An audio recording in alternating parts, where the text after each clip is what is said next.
সব latest update পেতে subscribe করুন আমাদের চ্যানেলে আর বেল আইকনে ক্লিক করতে ভুলবেন না।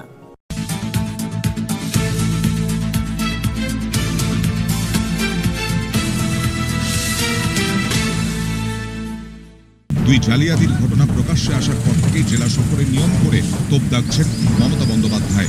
মঙ্গলবারও তার ব্যতিক্রম হল না। তা নিয়ে বিজেপিকে নিশানা করলেন মমতা বন্দ্যোপাধ্যায়।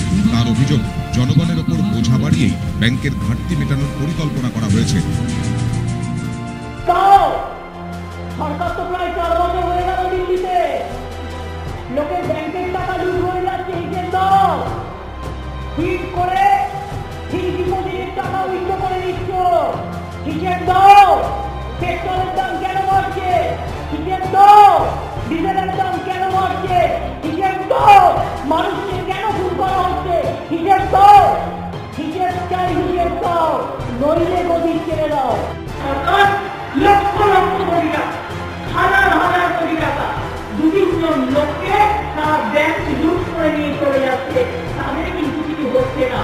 আর 12,000 কৃষক আজকে আত্মহত্যা করছে, তারা লোন পায় না। বারবার বলছে আমার লোনটা শোধ করে দাও। আর গভর্নমেন্ট কি করে টাকাটা জোগাড় করতে জানেন? আবার বলছে প্রভিডেন্ট ফান্ডের টাকা সুদ কমিয়ে দেওয়া হচ্ছে।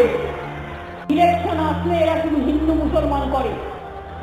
কয়েকটা রাজনৈতিক দল রয়েছে, সিপিএমের তো জীবনে লজ্জা নেই, না আছে লজ্জা, না আছে ঘৃণা, না আছে ভয়।